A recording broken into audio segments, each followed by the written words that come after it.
কাবা ঘরের গেলাফ ধরে কানলেও আপনি আমাকে যে মিথ্যা অপবাদটা দিয়েছেন এটা মাফ হবে না যতক্ষণ না আমি মাফ করছি। কথা কি বুঝতে পারছেন? মনে করেন আপনি আমাকে মিথ্যা একটা অপবাদ দিয়েছেন এবং ধুয়ে রেখে দিয়েছেন একদম মিথ্যা অপবাদ দিয়ে। যতক্ষণ আমি আপনাকে মাফ না করছি, কাবা ঘরে গিয়ে গেলাফ ধরে কান্নাকাটি করলো এই পাপ মাফ হবে না ইনশাআল্লাহ। এই অবস্থায় মৌত হলে কি হবে? পরকালে দেখবেন আমি দাঁড়িয়ে আছি আপনার জন্য। আপনার হিসাব হচ্ছে, হিসাব শেষ।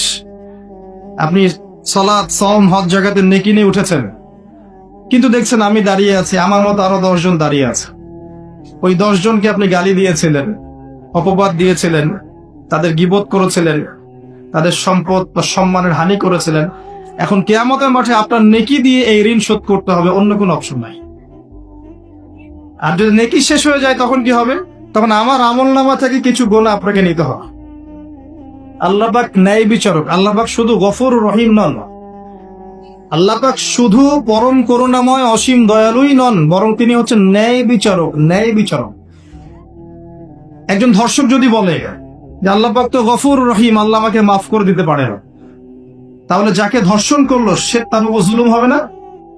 আল্লাহ পাক যদি ধর্ষককে মাফ করে দেন না, তাহলে যাকে ধর্ষণ করা হয়েছে ওর প্রতি জুলুম হবে না? কথা বুঝতে পারছেন না? মনে করেন আপনি নাউজুবিল্লাহ কারো সম্পদ আত্মসাৎ করেছেন, এখন আল্লাহ যদি আপনাকে মাফ করে দেন না, তাহলে এই যে যার সম্পদ আপনি আত্মসাৎ করেছেন এর উপরে জুলুম করা হচ্ছে না? আল্লাহ পাক কি জুলুম করবেন? এক জাররা পরিমাণ করবেন। কিয়ামতের মাঠে নেকি দিয়ে তার এই ঋণ শোধ করতে হবে, অথবা তার গুনাহ আপনার কাঁধে নিয়ে জাহান্নামের পথে যেতেও হতে পারে। আল্লাহ পাক হেফাজত। এই জন্য সবসময় সতর্ক থাকবেন আপনার যারা যেন মানুষের হক নষ্ট না হয়। মানুষ আপনাকে গালি দেখ, থাপ্পড় মারুক, জমি আত্মসাৎ করে ফেলুক, হক নষ্ট করুক, কি করে করুক, আপনি তারটা করতে যান না। যারা করছে আপনি লাভবান। আপনি কেমন করে লাভবান? আপনি অসংখ্য নেকি পাচ্ছেন, আপনি জানছেনও না।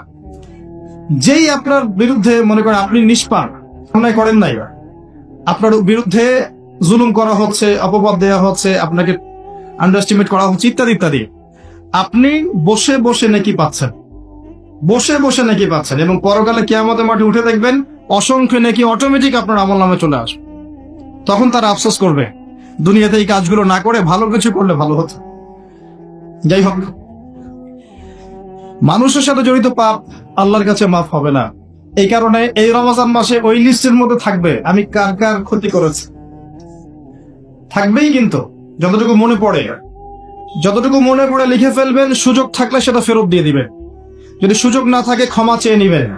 যদি সেই সুযোগও না থাকে তার পরিবারের কাছে ক্ষমা চেয়ে নিবেন। যদি সেই সুযোগও না থাকে তার পক্ষ থেকে সদকা করে দিয়ে পারা যাবে ইনশাআল্লাহ। সেই সুযোগও নাই, তাহলে হাতটা তুলে তার জন্য দোয়া করবেন, আল্লাহ আমি আমার অমুক ভাইকে মিথ্যা অপবাদ দিয়েছিলাম, আল্লাহ তুমি তাকে মাফ করে দিও।